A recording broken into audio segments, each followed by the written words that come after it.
this Limerick team are a bit different. You know, they're not just an aggressive side, they're fantastic hurlers as well. And TJ Ryan, you can see the loyalty the players have to him. When Donald O'Grady left the set up, everyone would have said, oh, that's the end of that. Rumours are coming out that they used to turn up for training and the minors would be on the pitch as well and they'd share the pitch. All this kind of silly stuff was happening to him. But yet they rolled into Thurles and beat Tipperary for the first time in how many years? Over 20 years on our home pitch, you know, and deservedly won it on the day. So now they play a more direct style of hurling than they did before. I think the players have bought into that an awful lot more. Breen and Dowling, these guys, you know, are winning an awful lot of ball and scoring. So, and their two midfielders, I think, are the best two midfielders in the country. I mean, the way they operate together, and one goes into the back line, the other waits outside, you know, they really have huge energy. So this is going to be one of the biggest tests Brian Cody have had in many a year now. Obviously the Wexford game, the way Wexford came into it, they just didn't get going on the day, which can happen to many teams, happened to me enough times in the past too, you know. So that's not really a good barometer where Limerick are at. But once you're creating chances, I suppose the manager TJ Ryan will be happy. He gives confidence to the players out the field to keep putting the ball in front of Dowling.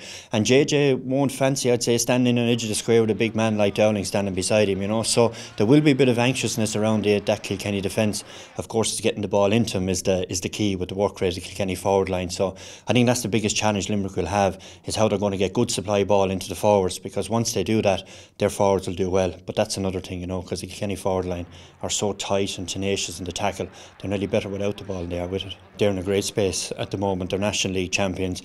They have the whole country telling their older players that they're finished and the younger players are going to have to wait their turn. So for Brian Cody, that's great motivation before they even go out the door. So they have Padraig Walsh in as well, Killian Buckley. That gives them huge energy around that middle third of the field. I think Brian Cody's identified that since the Cork game last year, that they were flat around the middle there. So Henry and Tommy, when they come in, they're skirting around the edges of all the battles on that side. But when a guy wins it, they know then that they're in space. And if they get a chance, like you saw Henry and Tullamore, like he walked onto a game that day, looked like it was over, but yet he had the confidence, I suppose, and the experience that when the time came and he was needed, he put it over the bar. So I mean, that's enough for any team looking in. So Kilkenny with TJ Reid as well, and Richie Hogan gone around the middle of the field.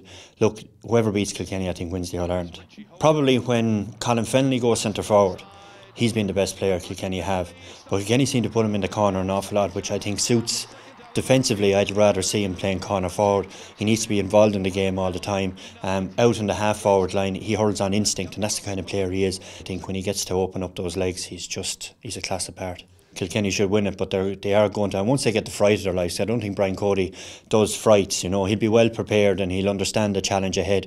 But this is a big time for Limerick as well. They'll be disappointed with last year's All-Ireland Semi-Final, the way it turned out for him. So they're well set now this is the best I think Limerick will be to face an All-Ireland Semi-Final, especially against Kilkenny. They'll have to be, but I think Kilkenny's bit of cuteness down the home straight should be enough for them.